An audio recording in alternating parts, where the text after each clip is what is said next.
Cool. So welcome to the second iteration of the AFMS seminar series for 2026. So I'm here, Travis Mitchell, with my co-convener, Morgan Lee. And today we have Associate Professor Bahni Ray from the Indian Institute of Technology in Delhi presenting for us on understanding the paradigm of water droplet impact on water bath and how capillary waves play a critical role in this process. So with that, I'll pass over to you, Bahni, to give us your interesting presentation for today. Thank you. Thank you, Travis. Yeah, so let me just share my make it full screen. Yes, so this topic, as the title says, I will talk about different phenomena which happens when water droplet falls on water bath. But yes, this is true for any kind of liquid drop falling on liquid bath. So if you see the non-dimensionalization, which we will do, it is true for some other liquids also. But particularly, I'm talking about water drop because we have more common fluid which we see around. Yeah, so the applications we know are huge. If we look into just by looking into the videos and pictures of water droplet falling, we can see nice splashing happening, jet formation. And if you see very closely, there could be some bubbles forming below the water bath. So it's fascinating, and people have done a lot of experiments. Still, it is going on to understand the different phenomena happening when a droplet falls on a liquid bath. And if we look into the larger scale, where applications could be done, is like aeration process, where we see the water spray, which is helping in aeration of the lake, or in the dams where a lot of water droplets fall together. Or we could see in a small scale like eye drops, where again it's a very thin liquid film where the droplet falls. And again, there could be different phenomena happening. So that is again a different paradigm, that when droplet falls on a thin liquid film, what happens?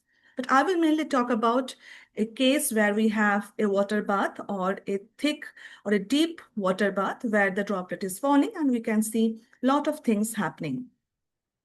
So just for introduction of this topic, I will give some schematic of the types of drops we are talking about. So this water drop or the liquid drop could be spherical, which is the most common type of shape which we see. It could be deformed in case like when it is still falling, we could have deformed kind of droplet. It could be oscillating between prolate and oblate shape. There could be internal circulation while it is falling, and due to that, this shape change happens. And there could be cases where it is surrounded by surfactant. So the interface could be with some surfactant, and then again, the phenomena will change. So all this kind of shapes will create different phenomena when it falls on the water bath. And if we talk about the liquid surface, it could be shallow, which I said, like the eye drop case. It could be deep, the case which we will talk about today.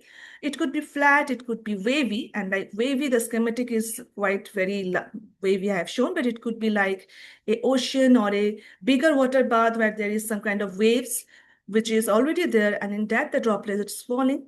And the last case could be that the fluid which is falling to the liquid bath are of the same type, or it could be of a different type, like oil drop falling on water bath.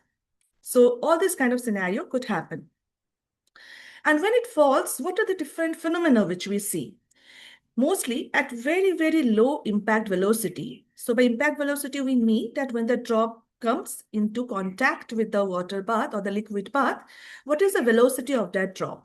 So that impact velocity, if it is very less, we see that sometimes it floats. And this flotation is because of the air cushioning between the droplet and the liquid bath. So there is this air, and for some time, it doesn't stay for long. As long as the air keeps on removing out because of the push due to the droplet, it will keep on floating.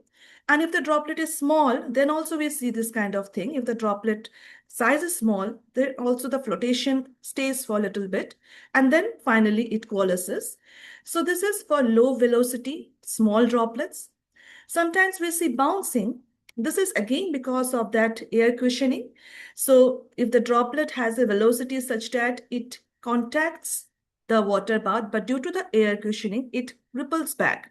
So that is also sometimes observed, but not very common, but we can observe that also. And then we have, for little higher velocities, not very small, but little bit higher, we have this coalescence, which the drop comes in contact with the water bath and just mixes with the water baths. And then the extreme where we have very high is the splashing, which is the one which we mostly see, like in when it rains, we see droplet falling and there's splashing of small droplets happening. So that is very high impact velocity, which we are talking about. And below splashing, I have shown a special case where there's a jet. So jet is again sometimes falls under the category of splashing, and sometimes jet and splashing we sometimes fall in the same way. And below the coalescence, we are showing this vortex ring. We are representing the vortex ring.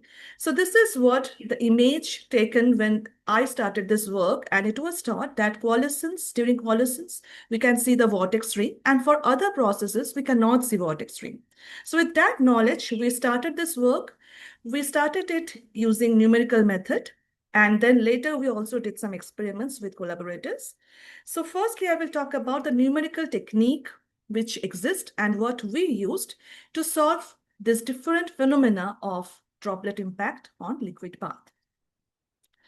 So normally, which we see in the case of computational technique for droplet impact on liquid bath, or in case of, you can say in the case of droplet or bubble simulations, there could be the Lagrangian way of solving it, where we look into the interface with some grids around the interface, like the marker and cell method, the front tracking, the immersed boundary method, the boundary element method, and the smooth particle hydrodynamics. So in all these methods, we have special kind of meshes, separate meshes or separate grids on the droplet, and a separate mesh for the liquid system or the surrounding system. We can have a hybrid kind of system where we have half Lagrangian, half Eulerian, which is mostly in COMSOL software when people use, they have this kind of techniques.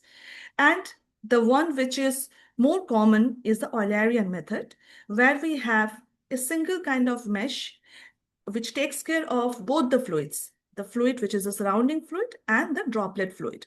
So it is the Eulerian method, which again has different types: the phase field method, the volume of fluid, the level set, which are the most common. And in most of the softwares or most of the open source codes, we have this volume of fluid and level set in that.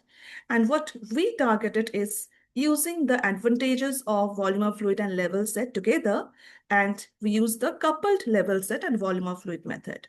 So in just few minutes, few slides, I will just give some brief idea about how these two methods are used together and how it is advantageous to use the coupled one rather than just volume of fluid or just level set. But yes, people are still working on developing or modifying the volume of fluid so that it is giving better results, but we targeted in coupling both the methods, volume of fluid and level set. Yeah, so now the volume of fluid and level set, if you just separately look into it, both of this are some kind of scalars which we define at the interface so that we can track how the interface is moving.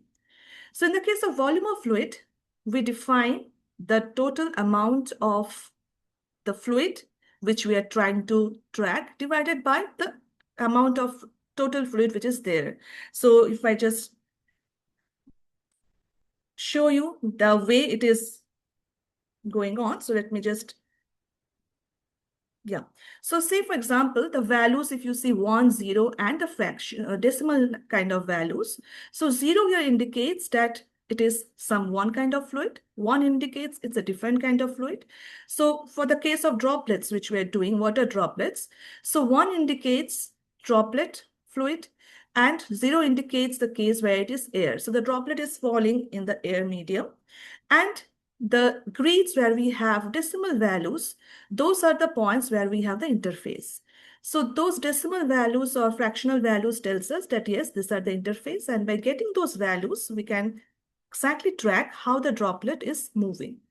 In the level set in other case, we do this by doing some signed distance function.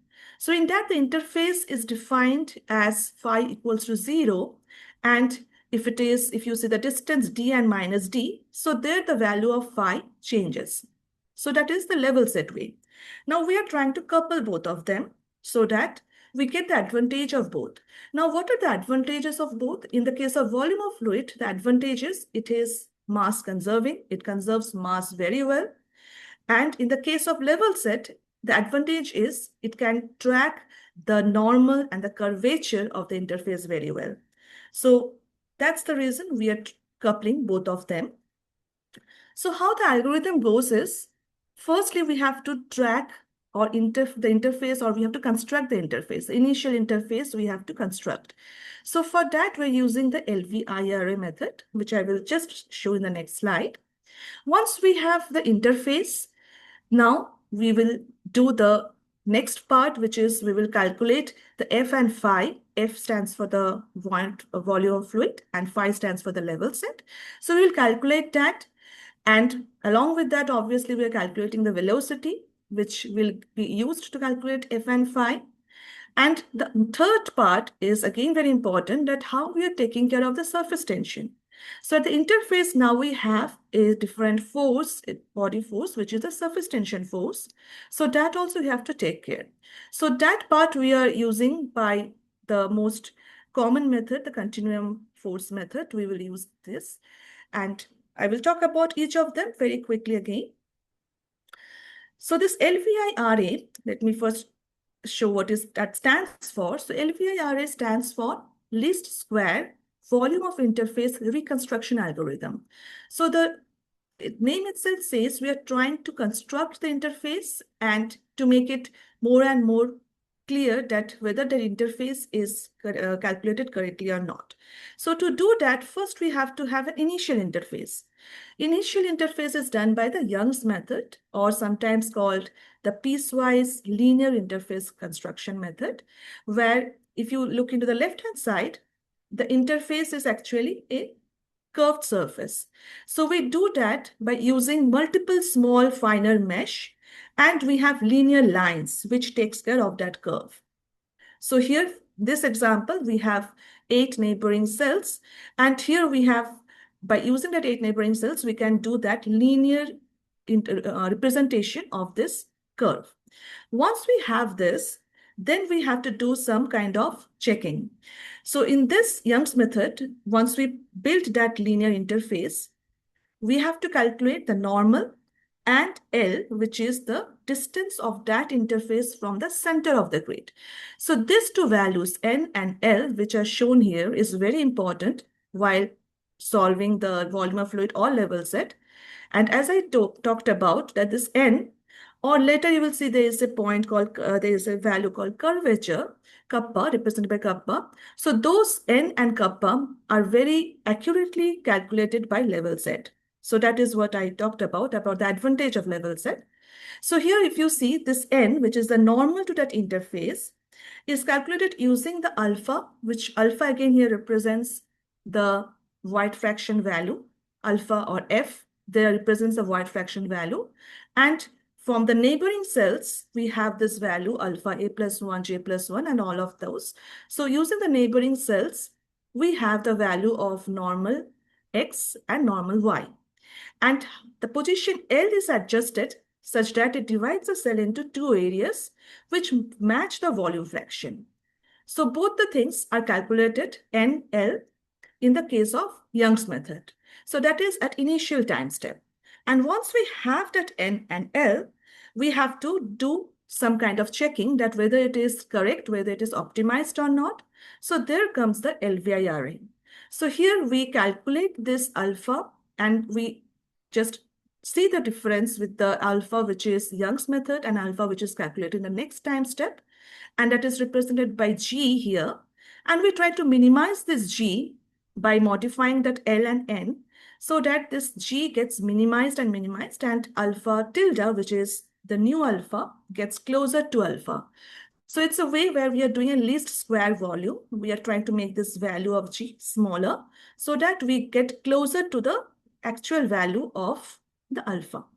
Okay, so this is just quickly, I tried to give some glimpse. You can go through these references to know more about these methods.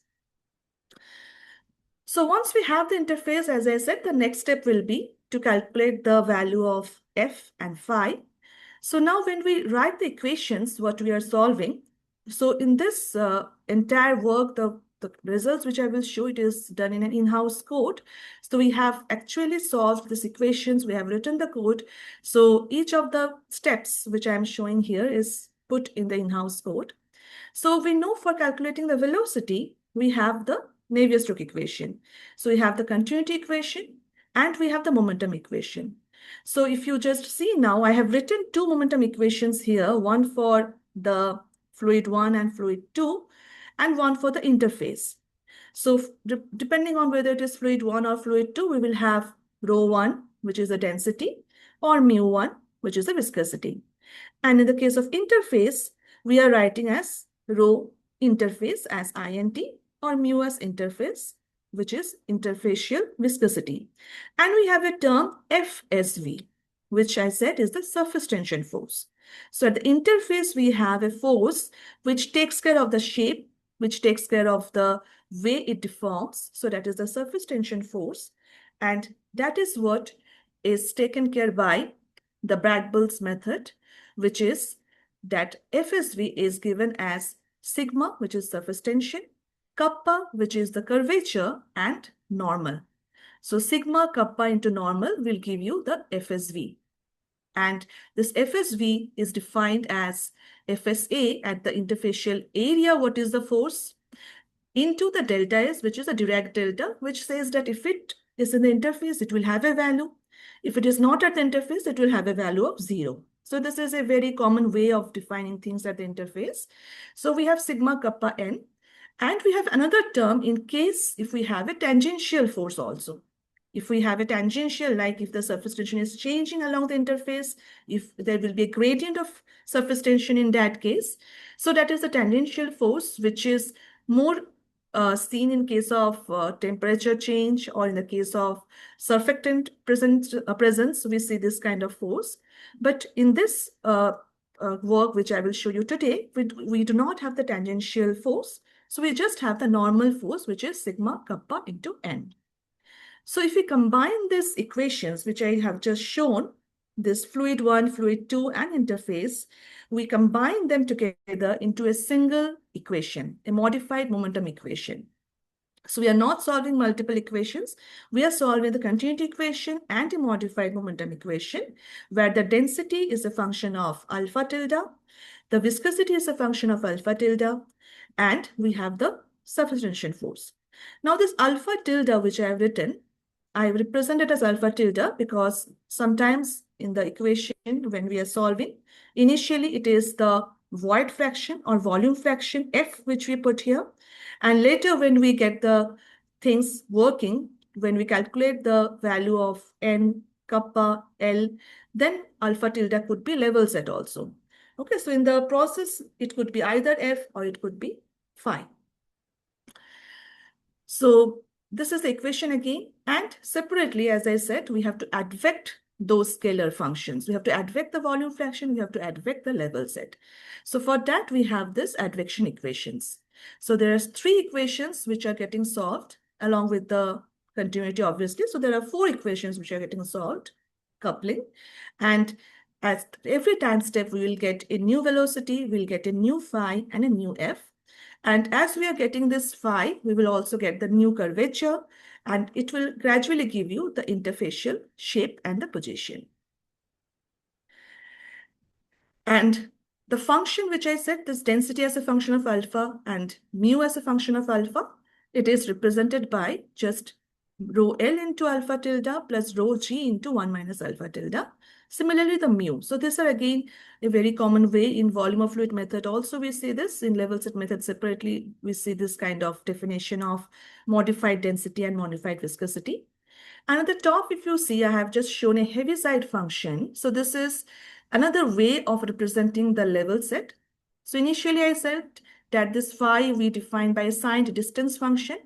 But later we found that Heaviside function is a better way of representing this level set, which again have h equals 1 if it is greater than this epsilon.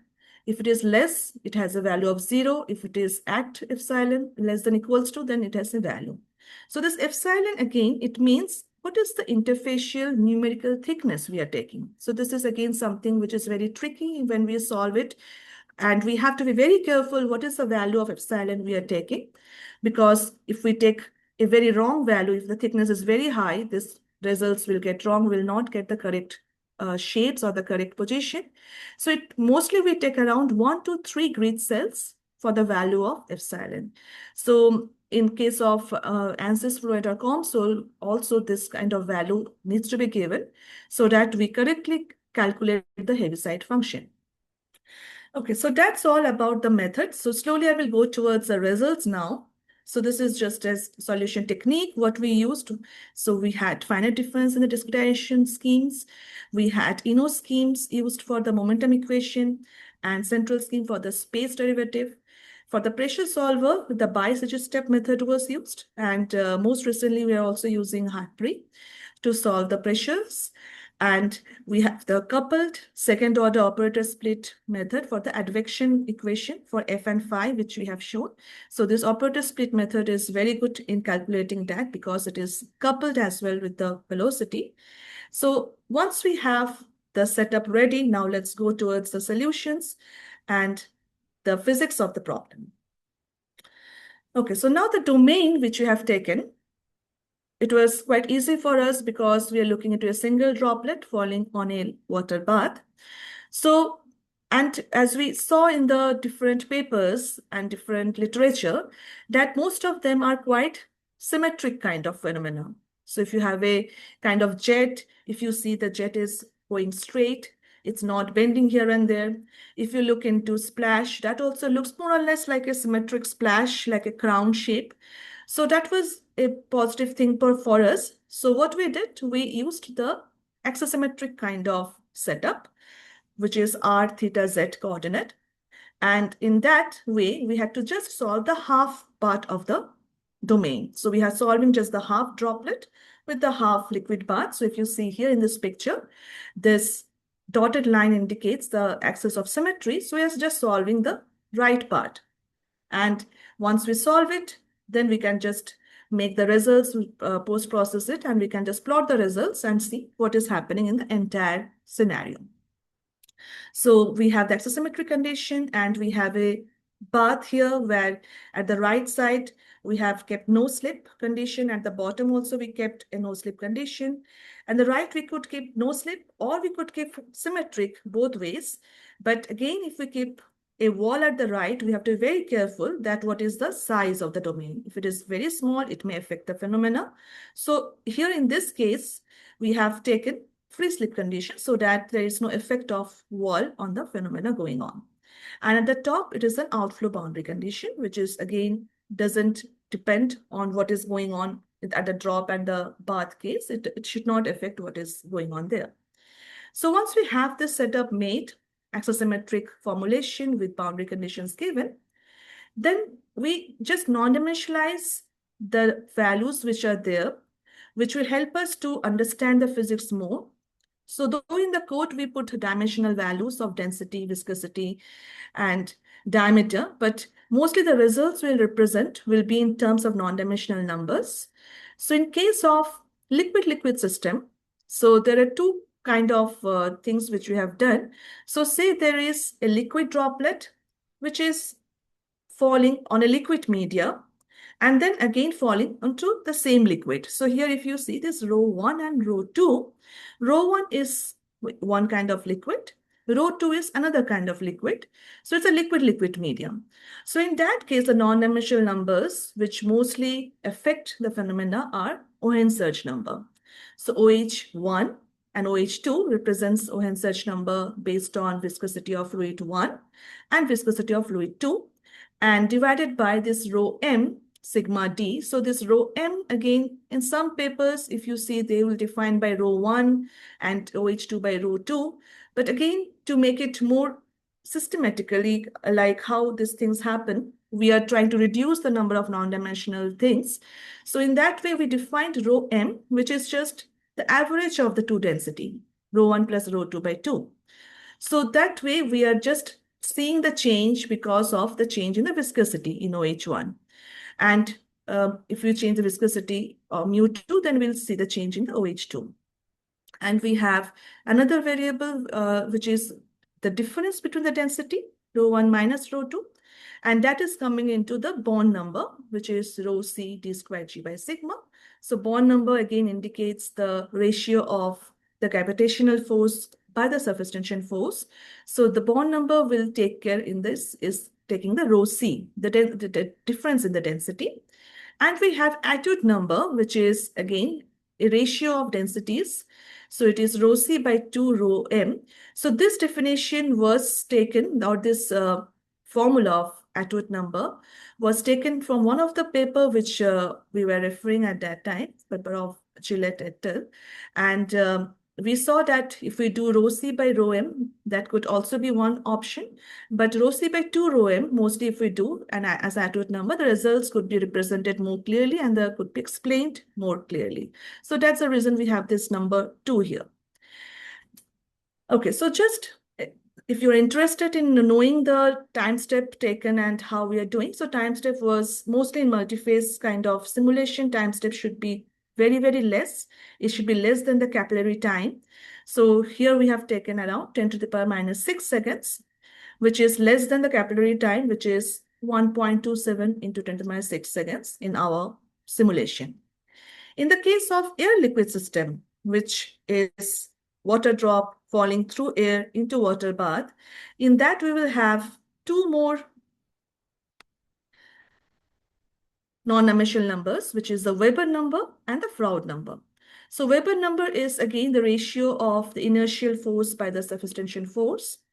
So here we have just the ρ1. We are not defining a different density because if it is air, we know that the density of air is much, much less the density of the fluid. So density of the fluid is taken here. So ρ1 u squared d by sigma.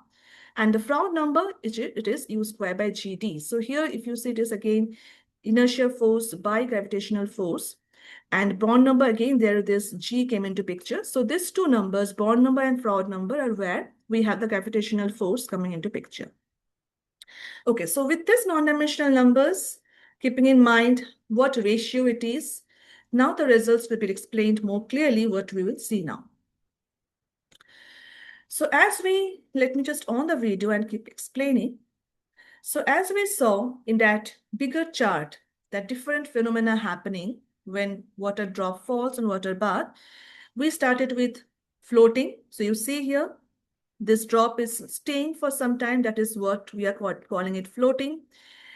And then we call the bouncing. That also we could see here that once it is pinching off, it is bouncing at that water bath.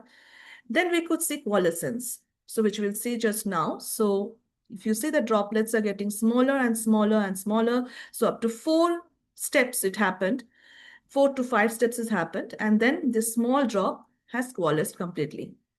So this is not our experiment. So this is what we took from internet, and this is what gave us the first goal that can our simulations simulate this kind of thing where the droplet is breaking into smaller droplets again and again.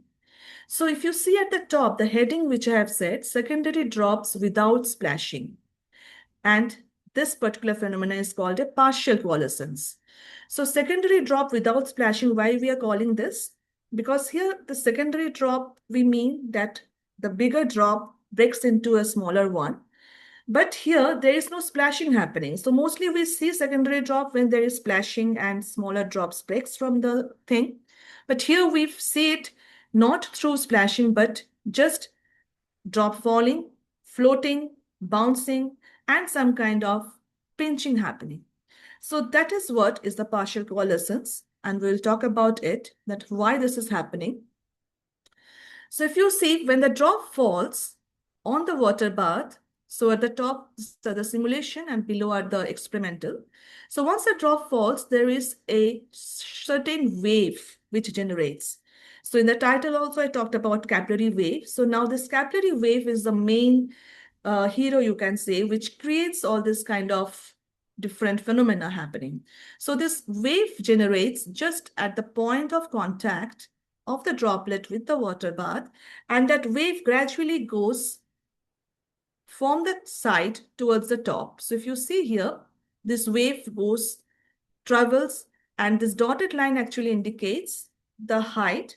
And if you see at this time here, this elongation of that drop happened because the capillary wave has moved at the top now. So capillary wave, as it is moving through the side of the droplet, it goes towards the top and it pulls it from the top. So due to that pull, it forms a columnar structure. And as it forms a columnar structure, there is a pinch off which will happen because of the thinning of this part. And then there's the pinching happening.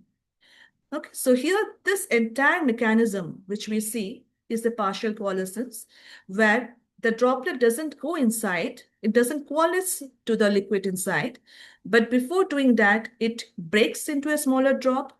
And this continues, as you saw in the video, it continues 5 or 6 times. And then slowly, when the droplet is small, it will then coalesce. So there is again a reason why it coalesces later that we will talk about. So here, that is the capillary wave, which I was saying. If A indicates here the streamline, and if you follow the streamline at t equals to 1000 microsecond to t equals to 4000 microsecond, you will see that the A is going at the top and gradually it is pulling it up. So that is the capillary wave, which is actually moving along through the sides and taking it at the top. So this mechanism we saw for different non-dimensional numbers now. So if you just look into the non-dimensional numbers, OH1, OH2. So OH1 we have taken less, 0.0058, and OH2 0.0177.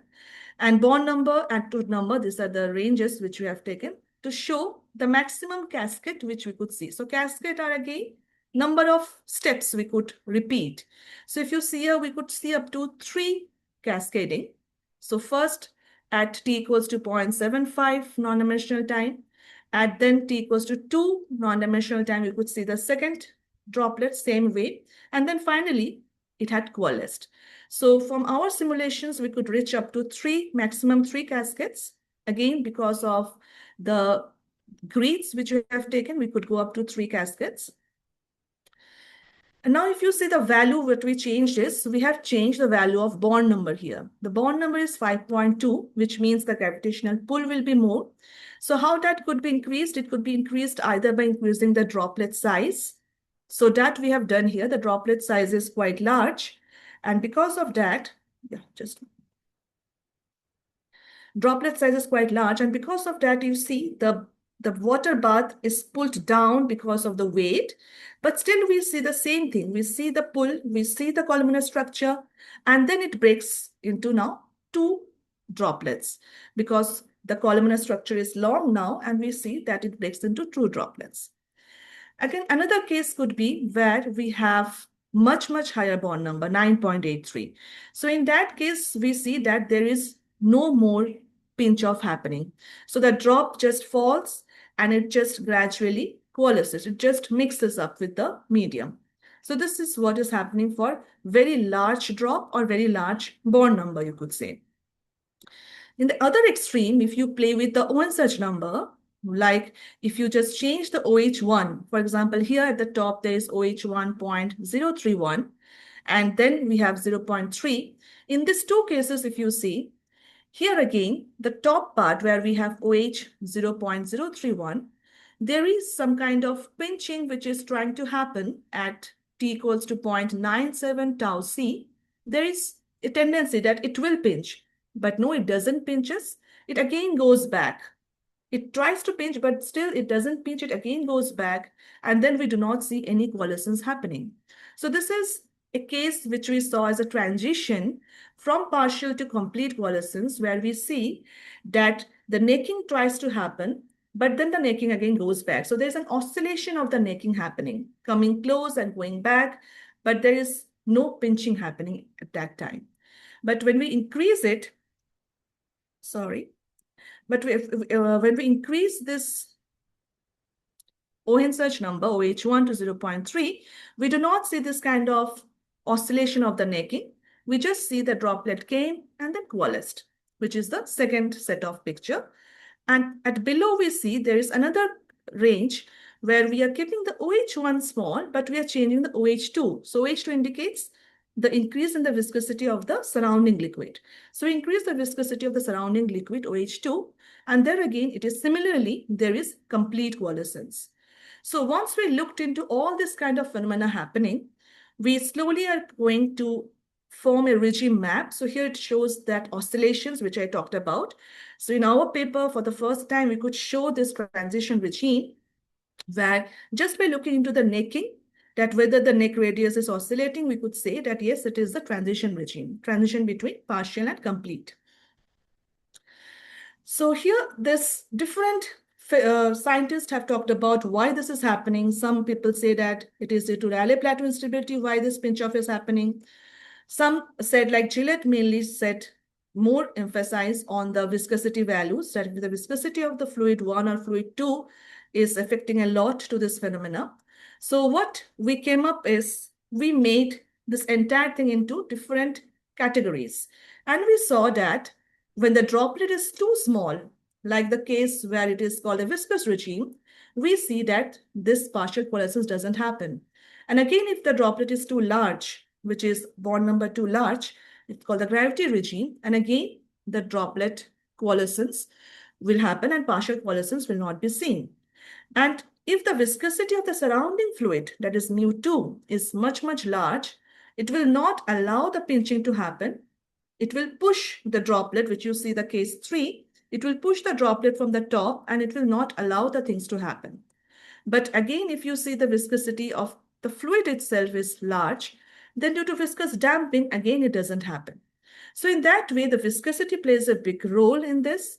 The bond number and viscous regime, which is the ONSH number, that comes into picture.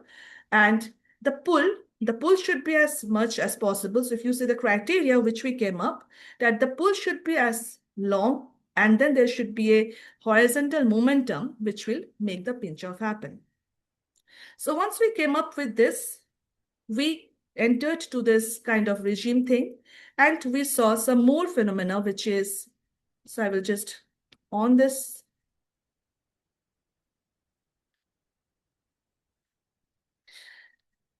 So this is, let me just go a little back. So this is the case where a droplet falls and a large bubble gets trapped inside. And this figure, the left one, is where there is a crater formation and there is a very small bubble forming. So this is the bubble entrapment regime where we have small bubble entrapped or large bubble entrapped. So that again, we try to use the same kind of domain now, but here it is mainly water and air medium. So we looked into the different shapes of the bubbles and we compared and we saw that yes, as we increase the velocity or we change the diameter, the bubble size and the bubble shape keeps on changing. If you see, as we increase the velocity from top to bottom, the bubbles become more flatter and more bigger.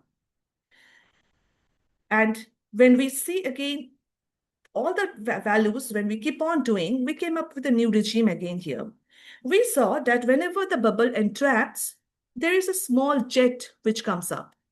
But again, if you just go a little bit more, like if you just increase the Weber number to 160, so the left one is at 150 and the right is the 160, we increase just by a value of 10. And we saw that the bubble is smaller, shown by arrow. The bubble gets smaller and the jet gets more thicker and longer. So the jet formation and the bubble entrapment both are in a way linked. If the bubble is small, jets will be thicker and longer. If the bubble is bigger, the jet will be thinner. As well as how many droplet breaks, that again depends on the thickness of the jet. So this is again the same, how with the change in the Weber number, things are changing. So here again, we broke into 3 regimes, similar to the way we did for partial coalescence, that if we have less Weber number, we see that gradually the bubble size keeps on increasing. The entrapped bubble size keeps on increasing, which is the regime 1. In the regime 2, where we have inertia and capillary balancing, there the bubble size keeps on decreasing as we increase the Weber number. But when we have a regime where Weber number is high, there the bubble size will decrease. So this is where we see the small bubble with larger thick jet. So we could differentiate these three regimes again here in the case of bubble entrapment also. And for the large bubble case, which was another video I was showing, so we saw that this mechanism happened in case of our simulations in the case of prolate-shaped drop. So that was quite strange that for spherical drop, we cannot see this kind of phenomena happening. We could see this, and when we compared with our collaborator who have given us the experimental result, we could see exact phenomena happening, but the droplet is prolate-shaped. And if you look into the value of Weber and Froude number, these are again very small, Weber of 75, Froude number of 16. So at very small values, we have this large bubble entrapment. So why this kind of entrapment is happening? So in the case of small bubble, we saw we had a big crater formation and then a subcrater formed and a bubble formed. But here, there is a little different way things are happening here. So when the prolate drop falls here, we have ejector formation and a lamellar formation. So ejector is just after the drop falls on the water bath, we have a very thin kind of structure coming out. So that is the ejector. And the thicker part is in the water bath or in the bigger layer. What is the change happening? That is the lamella. So ejector and lamella, both things happens, but this picture is not ours. This right-hand picture is from paper, a nature paper which we have taken, but we could replicate that in our simulations. And we could see that whenever this ejector and lamella both forms, we do not see this large bubble formation. And whenever we see just the lamella is forming, then we could see that large bubble also forms. So this actually means that this ejector and lamella creates this kind of capillary wave. And when we have a capillary wave formation, there is also a formation of vorticity or vortex ring. So if you just see here, this white color things are the vortex kind of formation which are shown here. So when we are going from this towards the right, we see this vortex ring which has come out from the bubble droplet surface, and slowly this bubble creates this rolling jet kind of thing, which makes this bigger bubble to form. So you have a roll kind of thing. The surface rolls back, and as it rolls back, it meets up at this point, and then it forms a bigger bubble. So this entire scenario shows that whenever we have this formation of a capillary wave, there will be a formation of a vorticity, a vortex ring, which will create this kind of surface to happen. And if you see here also below, there is this roll jet. We call it a roll jet because it is rolling out. And due to this rolling, we have this bigger bubble formation. So again, we have talked about different scenarios in the paper. So here, just one more picture I kept here. Let's say if you have a oblate-shaped droplet, we do not see that kind of roll jet formation because we see a ejector formation. If you see this, it is an ejector formed. And then we do not have any formation of vortex ring, and then there is no roll jet. In case of spherical droplet again, here we see that there is a roll jet, but again, the vortex strength is not that much to connect it. So the vortex strength is also a matter that whether the strength of the vorticity, which is there, is high enough to close those roll jets. So here in the last, the roll jets will close and we'll have that bubble formation. So once we have this different regions of bubbles, we have again shown that apart from this, so the first figure here is what in 1990 we had the first figure of different regimes where bubble comes, but we have shown a different bigger regime now taking care of the prolate shaped drop, that we can have a bigger regime of large bubble or a different regime of regular bubble entrapment. So quickly I will go to the last kind of phenomena, which is the jet. So in these two experiments, if you see in the left side, we have a thin jet formation. A thin jet will come up with multiple droplet. And on the right side, there is a thicker jet, long jet, and the droplet is quite big. The secondary droplet is quite big, which is breaking out.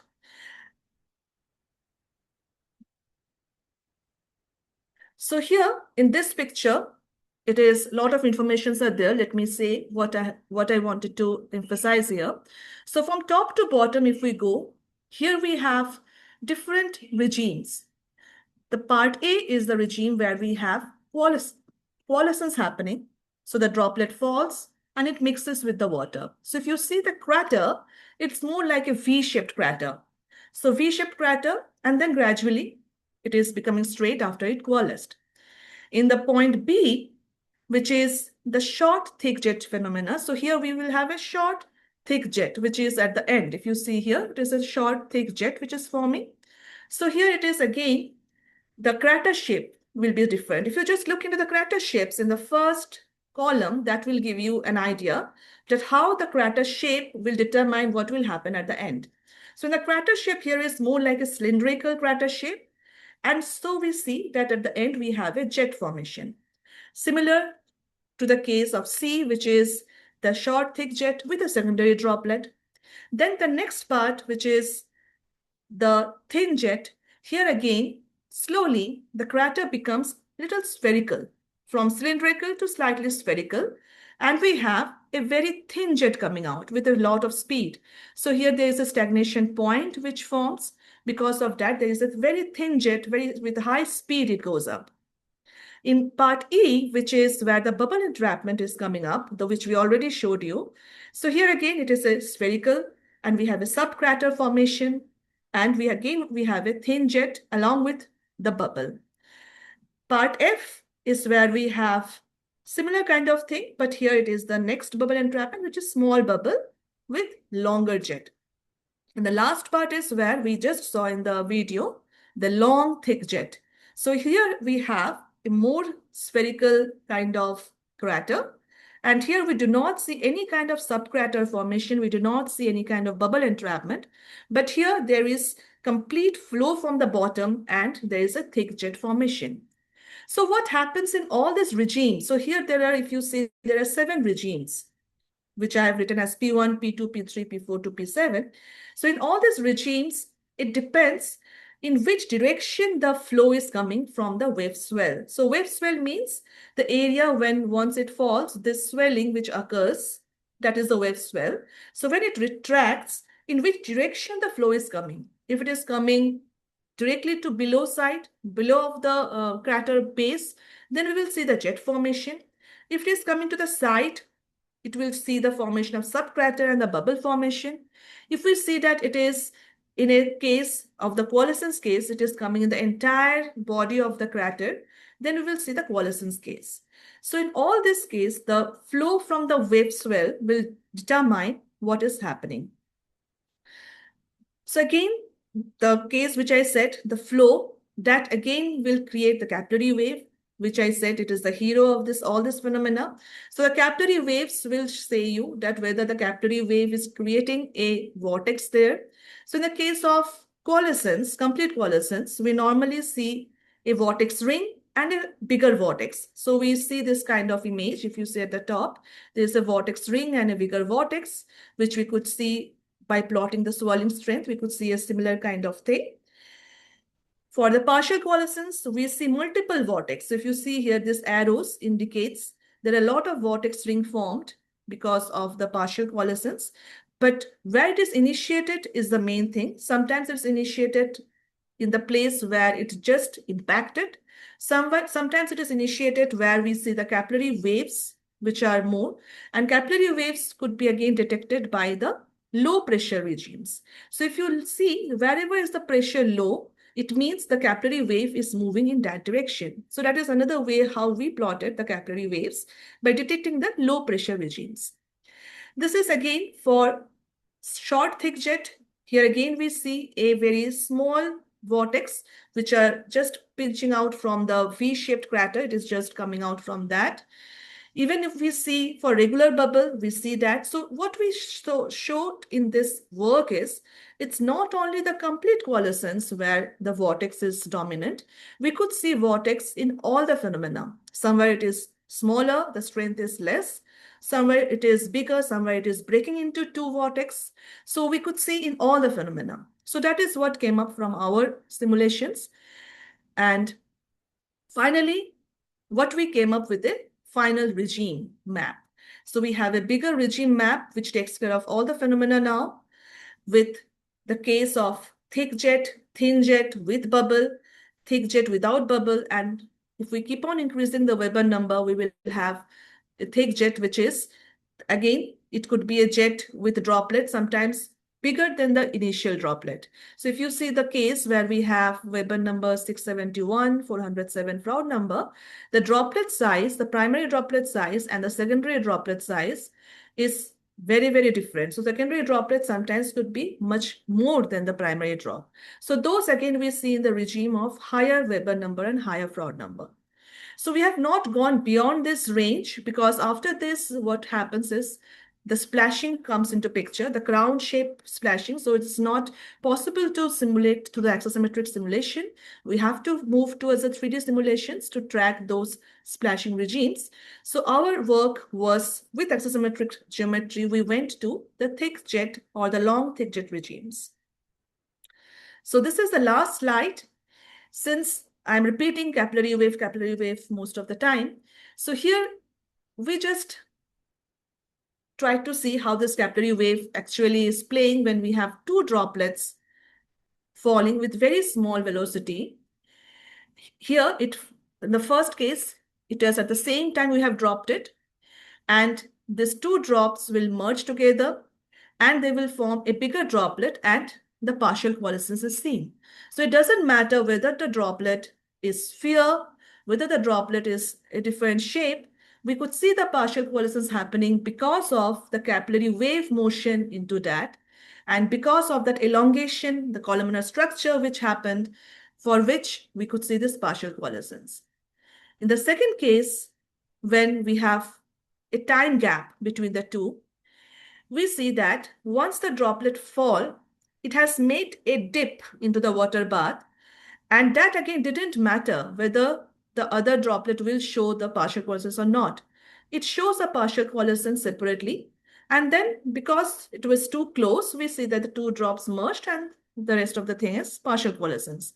But the good thing is that the dip which happened for the first drop didn't affect the second drop. And in this case, the last case where we have two separate and distance is quite far, then here obviously we'll again say partial coalescence, but here it will not merge because it is quite far, and they will show partial coalescence in their way. But again, interesting thing is it will not show at the same time. If you see it has not happened at the same time, it's again because this wave merging. So the wave of one of the drop is interfering with the other, and that's the reason it is happening. Okay, so I will end this talk with acknowledging my collaborators, my professors with whom I worked, and my team, which we are calling the Water Matters Lab. And thank you. And today is a Holi celebration in India, so I have just kept this colorful picture. Yeah, thank you. So I will be happy to take questions. Thank you, Bahni. That looks like some really nice simulations, and I really like those videos. We might actually start with a question that came through online from Jill. She has apologies that she has to run off to another meeting, but I think she's done some work on image. Oh, Jill, you still online? I think she had to pop off. So I'll just read her question for now, because she seems like she's been doing some, I guess, experimental work in this space as well. And so she says, your simulations seem to be 2D axis symmetric. And with her group, she's photographed down the cavity and see some substantial 3D structures. And so they were wondering if you're planning to model the phenomena in full 3D. Yes, true. So yeah, so as I said, till now, everything was axisymmetric. The phenomena was axisymmetric. We could see it quite nicely. But yes, we are now also doing 3D case also using our in-house code, as well as we're using OpenFOAM for looking into the 3D structures. We are looking into it. Yeah, nice. That's really interesting. Are you using the same numerical approach in your 3D code with the coupled volume of fluid and level set Yes, methods? yes. Yeah. Yeah, nice. I will let anyone know that we do have a question and answer. So if you don't have a microphone, you're welcome to type your questions in there. But in the meantime, I might ask a quick question because I quite like modeling these types of scenarios as well. And I was Mhm. curious if you've seen or I guess tested any benefits compared to some of the other numerical schemes that people might apply in this space. So either lattice Boltzmann or just VOF by itself or level sets. Yes, so apart from this couple level set Walmer fluid, we use the this lattice Boltzmann method also. Yeah, and we found most of the axisymmetric cases, the similar kind of geometry if we take, and using the phase field method in lattice Boltzmann, we could actually see all this kind of capture all this kind of simulations, all this phenomena. So the difference in the results will be mainly in the case where we have some things which are in small dimension, like this bubble entrapment or the jet breaking into smaller droplets. So those are the intricate things. Sometimes some method cannot take care because of how it is calculating. But mostly the entire bigger thing, like crater formation or the wave swell, those most of the simulations, volume of fluid, all levels, they could do quite well. Yeah, cool. Does it come into like the resolution come into play quite heavily between the different methods? So I guess with the face the lattice Boltzmann method where you have a thicker numerical interface and things like this, is it that you need like higher resolution potentially with some of these methods to capture some of these smaller scale phenomena? Yes, yes. So it is mainly the high resolutions we have to do there. Yeah. And as I said, this resolution and the time. So sometimes if the time step is not according to which the phenomena happen, then also we cannot capture. So that time step also sometimes we have to reduce from 10 to minus 6 to maybe 10 to minus 7 or minus 8 because it happens so fast. Sometimes this thin jet phenomena happens so fast we cannot capture it. Yeah, both the time scale and length scale, both we have to reduce. Yeah, it's very interesting. I can imagine coupling these two things is going to lead to some expensive 3D simulations for Yes, sure. yes, yes. True, true. Do we have any questions online? I'm just a bit looking at the time as well because we have hit the hour mark. I might just ask one more question if I can take advantage of being one of the co-conveners to ask. Mhm. Just because I was doing some simulations of droplets impacting in a like with a I guess an inclination angle on the bath, I guess you would say. And I was curious Yes. if you'd done any experimental work or numerical work where you have I guess an impact velocity of your droplet and whether you see like similar type phenomena as this kind of cavity jetting if you have a, I guess, tangential velocity component as well. Inclination, right? Oblique impact, you are trying to Yeah, say. oblique impact. Yes, yes, we Yeah. have tried, yeah, but obviously we did just a 2D simulation because at that time we didn't have 3D. So with 2D simulation also we tried to match with some experimental results. So yes, we see a very interesting kind of crater. It is oblique kind of crater. Yeah, but the phenomena are different. Sometimes we see bubble formation also there. So this bubble formation actually is something which people are still looking into, that there are still different cases where still we see bubbles. Not, not all the regimes have been covered yet. So in oblique impact also, these bubbles are very common. The jet is not that common again because it is more of splashing kind of thing we see more, Mm. not a single jet. We do not see that. Yeah. Yes, so it's very interesting. Like if you see the videos, it is really fascinating how Yeah. things change with small change in parameter. Yeah, Yeah. yeah, this is very interesting. Now, Mhm. thank you so much for the talk, Barney. I very much enjoyed it. I'm sure our audience did as well. But if we don't have any more questions online, just with an eye on the time, we might wrap up there. So thanks everyone for joining. And thank you again, Thank you. Barney, for giving your presentation. Thank you. Thank you for inviting me, and I'm very happy to present it here. Thank you. Thank you, Bahni. Yeah.